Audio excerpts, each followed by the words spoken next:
Let's get back to the list of things Barack Obama has said that are just not in the mainstream. And these are things that he has said in the last 4 years. And when you start to hear the list, one right after another, you just can't get over it. Let's start with Cut 317. Collective salvation. Do you believe this? And recognizing that my fate remained tied up with their fates, that my individual salvation is not going to come about without a collective salvation for the country. Unfortunately, I think that recognition requires that we make sacrifices, and this country has not always been willing to make the sacrifices that are necessary to bring about a new day and a new age. Mm-hmm. Do you believe in collective salvation, that your fate, your spiritual fate, is tied up in the collective salvation of the country and the world? I don't. I believe in the saving power of Jesus Christ. That's it. Do you believe in collective salvation? Because he does. Next, how do you feel about the Constitution? Here's the President of the United States. That generally the Constitution is a charter of negative liberties, says what the states can't do to you, says what the federal government can't do to you, but it doesn't say what the federal government or the state government must do on your behalf.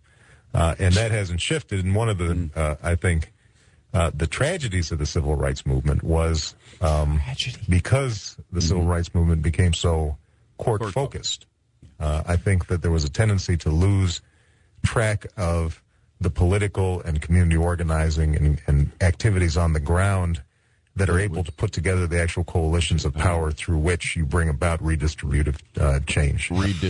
How did he survive that? I don't know. How did this guy get elected after he said that? Because the redistributive change. The media doesn't care. If you would tie that, if we just would have tied this, if the media would have tied this to his statement on the front lawn when he said to spread the wealth.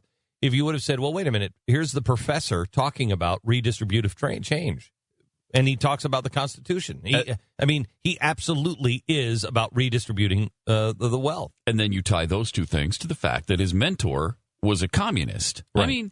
And the fact that he hung out with Marxist professors in college and all of those things. And there's a pretty good background for this There's stuff. never been a statement from him saying, this is why I was wrong on redistributive systems. Yeah, you could see it if he said, hey, look, who among us hasn't attended socialist conferences and hung out with Marxist professors in college? Well, almost none of us. But I've had a massive change of heart. It was just a phase. Totally. It was If he would have just said, look, I thought, the bourgeois society was constrictive.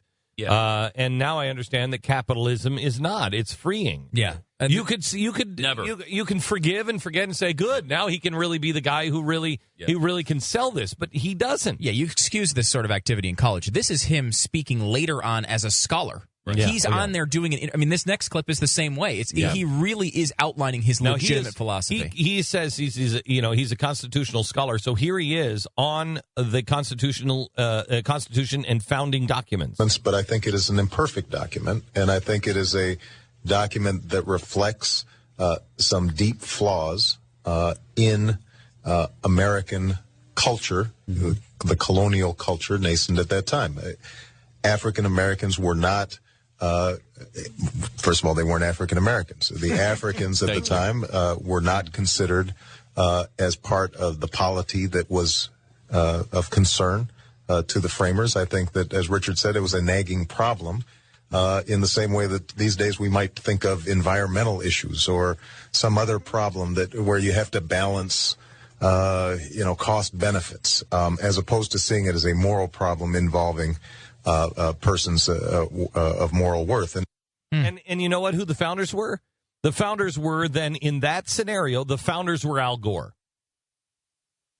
Because the founders were the ones saying, we got to solve this. Thomas Jefferson was the one who said, I tremble for my country. Because I know God is just, I tremble for my country.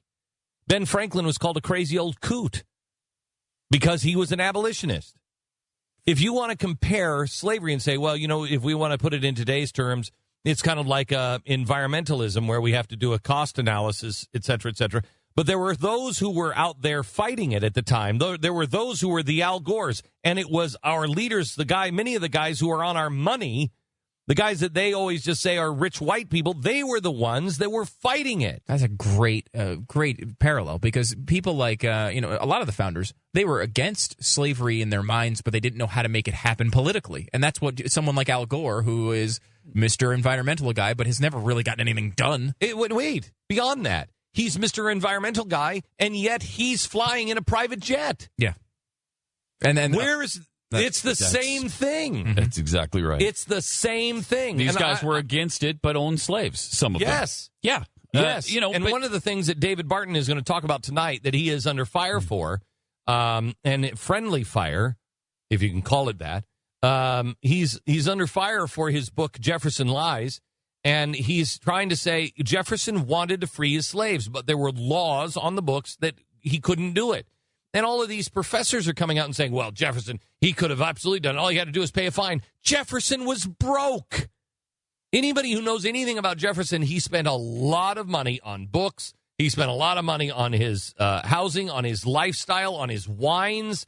He spent a lot of money. He was broke in the end. And there were two things with the Virginia law. First of all, it was illegal, and then they made it legal, but you had to pay a fine for a certain time, and then they changed that too. So he had from, I think, 1796 to 1708 or somewhere around that line to free his slaves if he wanted to, and he could pay the fine, and even if he could afford it. But the problem was with Jefferson too, if you read his writings, he was also afraid of what it would do to them.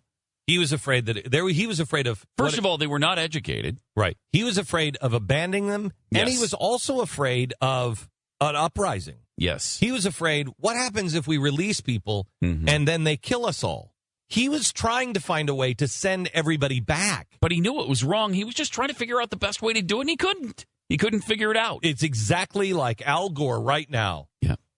Exactly. If you want to make it into, Mr. President, you want to make that into the environmental movement, well, there you go.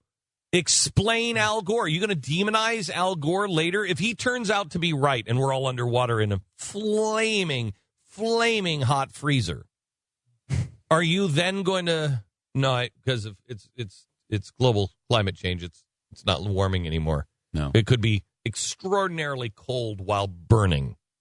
Anyway. Good. The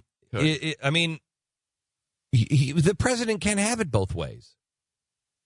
You can't have it both ways. And he wants to have it both ways.